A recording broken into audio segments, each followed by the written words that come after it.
Allez, ça fait un bail! Il est vraiment temps qu'on parle d'un sujet qui m'intéresse énormément, les suspensions.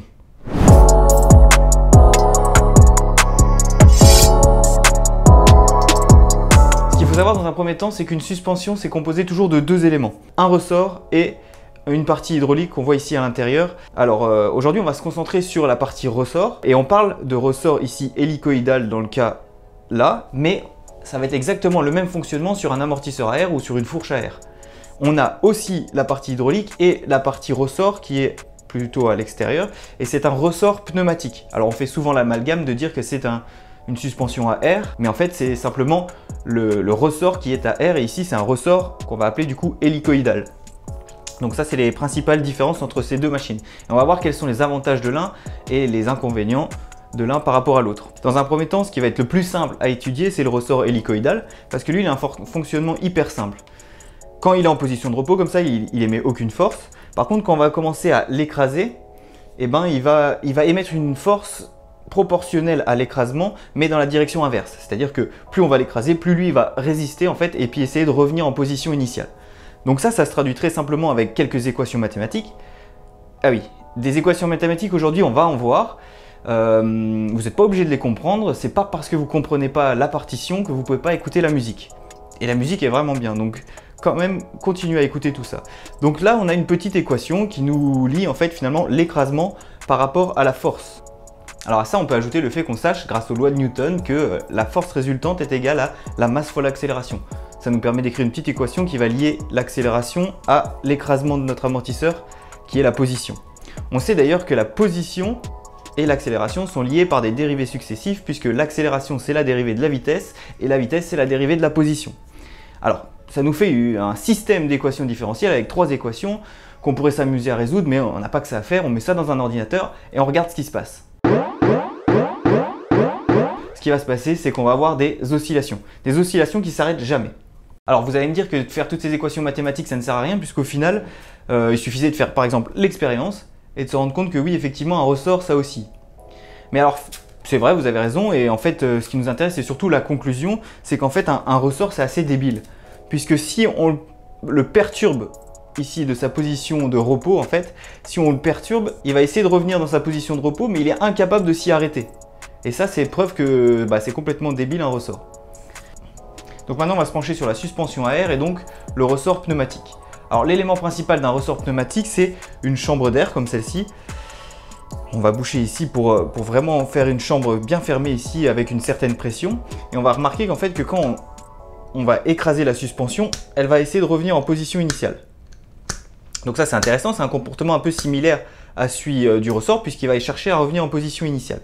Alors ici on a remarqué qu'il n'y a pas d'oscillation, mais ça on va y revenir. Une vraie suspension, ça ne fonctionne pas de la même façon, pas exactement de la même façon, parce qu'on va avoir deux chambres, une chambre positive et une chambre négative. Alors souvent, on a besoin de gonfler uniquement la chambre positive, mais elles vont s'équilibrer toutes les deux automatiquement. Alors pourquoi est-ce qu'on a deux chambres? Parce que si on gonfle énormément ici, cette chambre-là, il va falloir mettre une force très importante pour entamer la compression. Et plus on va gonfler ici, plus ça va être dur d'entamer la compression. Et ça veut dire qu'on va avoir aucune sensibilité sur le début de course. Par contre, une fois qu'on a commencé à mettre une force suffisante, après on va rentrer dans le débattement et on va pouvoir s'en servir naturellement. Et en fait, c'est pour ça qu'on a deux chambres ici. C'est qu'on a une chambre qu'on va gonfler pour régler notre position, notre assiette du vélo, notre assiette de notre moto. Mais en dessous, on va avoir la chambre négative qui va permettre de gagner de la sensibilité.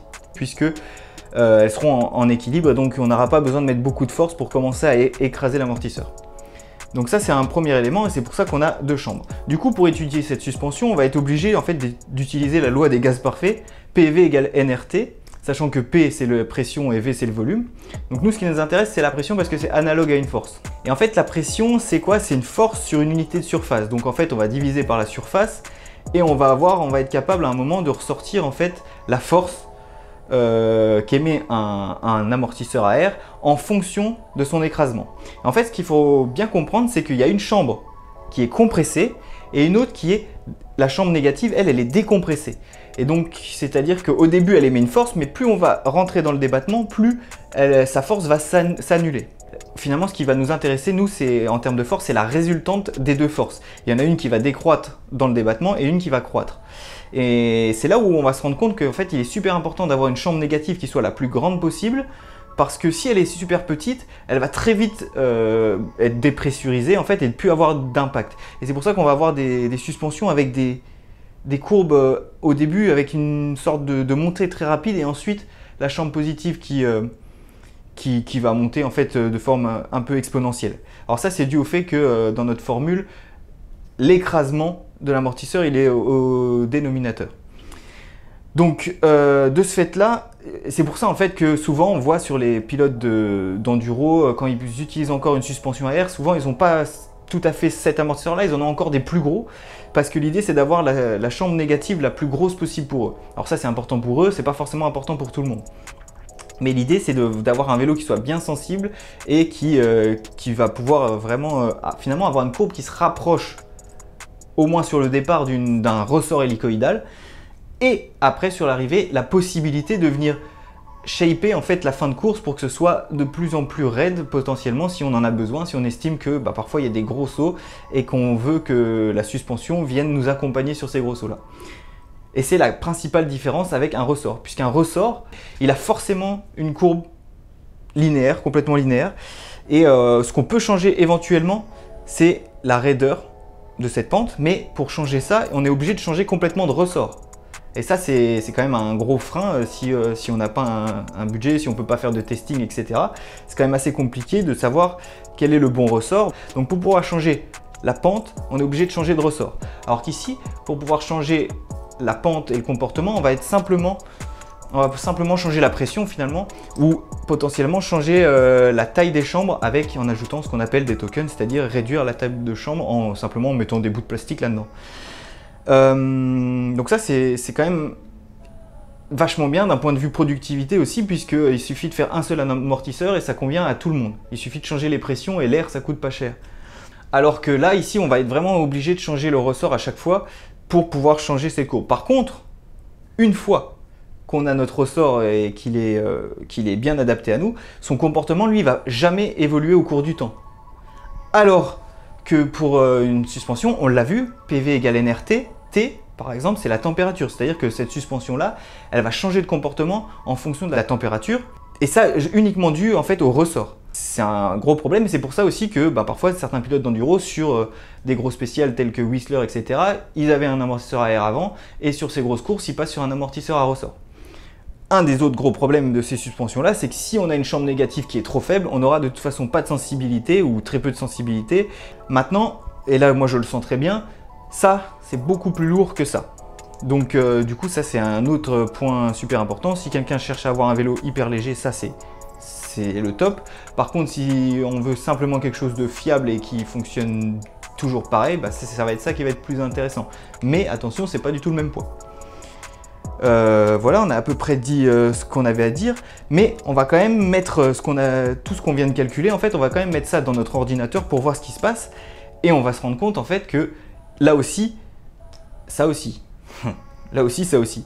Et en fait, c'est les frottements qui vont permettre qu'il n'y ait pas d'oscillation. Ces frottements-là, c'est super intéressant de les avoir. Dans nos modèles, dans mes modèles, j'ai pas mis de frottement, j'ai pas mis de modèle de frottement. C'est comme ça qu'on va finalement venir compenser les comportements un peu débiles des suspensions, puisque un ressort hélicoïdal ou pneumatique, ils ont tendance à rebondir. Et ça, c'est si on n'avait pas d'hydraulique, si on avait simplement des ressorts, ça ferait des amortisseurs qui feraient comme ça tout le temps. Et donc ce qu'il faut bien comprendre en fait, c'est qu'un ressort qui soit hélicoïdal ou pneumatique, ils ont exactement le même objectif, c'est de ramener l'amortisseur en position de repos. Cette position de repos, qu'est-ce que c'est? Ça va être notre sag, ça va être notre précontrainte, comme on l'appelle en moto. Mais voilà, c'est l'objectif principal. Et en plus, on voit qu'ils ont un peu de mal à le faire tout seuls, puisqu'en général, ils ont tendance à osciller. C'est pour ça que l'hydraulique, le deuxième élément de la suspension, est hyper important à régler. Et donc, finalement, si on cherche à régler notre sag ou notre précontrainte, qu'est-ce qu'on fait? Ici, il faut déjà avoir le bon ressort. Le mieux, c'est de changer la pente du ressort pour qu'une fois qu'on monte sur notre vélo, on soit à 30% du débattement et qu'on ait notre position de sag. Ce qu'on peut éventuellement essayer de faire, c'est le retendre.